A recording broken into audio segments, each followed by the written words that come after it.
Mark, now Daniel has the lunchtime sport. Cricket first this lunchtime, and Ireland are taking on England in a one-day international in Malahide. To find out how it's progressing, I'm joined on the line now by our cricket correspondent, Barry Chambers. Well, I'm afraid it's not going so well, Daniel, for Ireland on two fronts. From a cricketing perspective, they've been reduced to 56 for 4 after 18 overs, having been put into bat by England. Also, unfortunately, the weather in Dublin is closed in. Persistent rain has forced the players from the field just after midday. The wickets they fall so far: Paul Stirling, he was slow off the mark, run out by a direct hit by wicketkeeper Johnny Bairstow for 2. Skipper William Porterfield playing his 200th game for Ireland. It wasn't a happy one. He played on for just 7. The other 2 wickets to fall, Niall O'Brien and Andrew Balbirnie, they fell in similar fashion, edging wide deliveries to slip. Ed Joyce has looked solid. He's 23 not out. Gary Wilson 3 not out. I'm afraid that the prospects of further play here look very bleak indeed. Ireland 56 for 4 after 18 overs. Thanks, Barry. Carl Froch has been stripped of his WBA World Super Middleweight title. The World Boxing Association said its Championships Committee had taken away the belt from the Nottingham fighter due to the absence of defences by the fighter. And on to football, and Derry City welcomed Galway United to the Brandywell tonight in the Airtricity Premier Division. The Candy Stripes have struggled in front of goal this season, while former striker Enda Curran has been hitting the net frequently for the tribesmen. So was it a mistake for Peter Hutton to let the player leave? No, far from it. And I knew he was a good player. I tried to sign him when I was manager for Hearts. He knows when it is, but he didn't want to give us the commitment that's needed to play at Derry City. Whilst he's a good player, he just wasn't going to fit into what we required. Theo Walcott will not be leaving Arsenal at the end of the season. The England international has been linked with a move away from the Emirates, but Arsene Wenger wants the player to stay. I want him to stay, and when you go into negotiations with a player, it is with a desire for him to stay. He looks keen to do it. I am keen to do it. So the press is always in what you do in case of failure, and we are always in a mode we want to be successful. In golf, Rory McIlroy is just 2 shots off the pace following an opening round at the Players' Championship at Sawgrass. He carded a 3-under par 69, and McIlroy tees off in his second round at around 10-7 this evening. And finally, the Roe Valley Sprint Triathlon will take place in Limavady tomorrow at 11 a.m. More than 300 competitors from throughout the country will compete. The guest of honour will be double Olympic rowing champion Richard Archibald, while James Walton of the Triangle Club and Lorcan Healy of Oma will be the pre-race favourites. That's the sport. Former Derry City striker Liam Coyle will be part of our commentary team at the Brandywell tonight, and he has joined us in the studio. Thanks for joining us, Liam. Well done. Liam, are there reasons for optimism after Friday night's performance in Dundalk? I think they have to have, Dan. I think they can't go on with the same attitude as they did against Galway a few weeks back. They put on a decent performance Friday night, made it hard for Dundalk, so there's no reason why, especially at home, they can do the same thing to Shamrock Rovers. The two sides met last month at the Brandywell in a scoreless draw. Are you expecting it to be a very close game yet again? Well, the two teams this season defensively have been very good. You know, Shamrock Rovers, I think, have conceded the least goals from all the top teams this year. They're not scoring an awful lot of goals, but they are a hard team to break down. Derry defensively are very good. Their problem is as well, they're not scoring goals.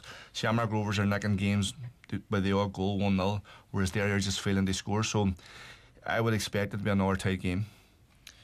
Philip Lawry's been added to the injury list along with Patrick McElhenney and Stephen Dooley. How much of an impact do you think the injuries are having on Peter Hutton's squad?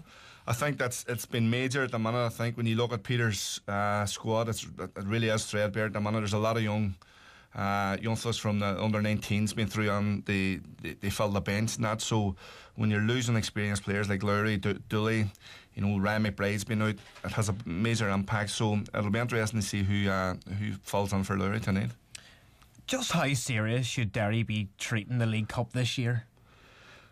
Well, when you look at it over the last 10 years, especially under Stephen Kenny's reign, they've more or less owned it when he was the manager here, and the fans loved it. Getting to the final was major, so it takes the pressure off your league form, and once you get a run in the cup, it builds a bit of momentum, so it's important that they stay in for it, and as long as they can. The home form has been indifferent for Derry. Do you think it's been a real issue this season? It has. I think the Brandywell, years gone by, used to, as they called it, the fortress, but it was a really hard place to come and play. I think teams now are coming, they're having no fear, but I think it's down to a lack of confidence at the minute as well too, and the players have to get themselves out of that. They've got to make it a place where teams fear coming again, and the only way you get that is by winning games and getting results, and at the minute they're just not doing that. Do you have a prediction for tonight?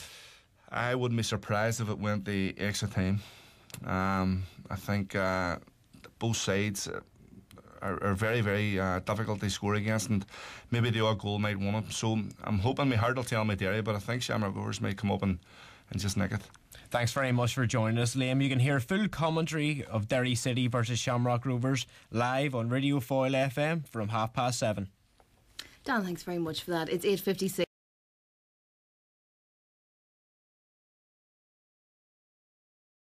A lot of people out there are, and it's the time of the year a lot of people in fact look forward to. Now Dan can tell us what's making the back pages this morning. Yes, and very worrying times for Liverpool fans. Most of the back pages are dominated by the news that Raheem Sterling could be on his way at the end of the season.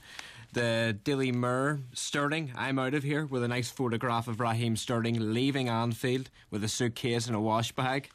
The Irish Daily Star, same photograph, Raheem, I'm off, ready to snub a new deal. And it's worrying times for Liverpool as Steven Gerrard has played his last game at Anfield, and now maybe Raheem might have joined him. The Irish Daily Mail, Raheem, I'm off yet again. And the newsletter again leads with Sterling wanting out. The forward has declined a £100,000 a year contract already at Anfield, and he is set to meet with Liverpool executive and manager on Friday to confirm that he wants to leave at the end of the season.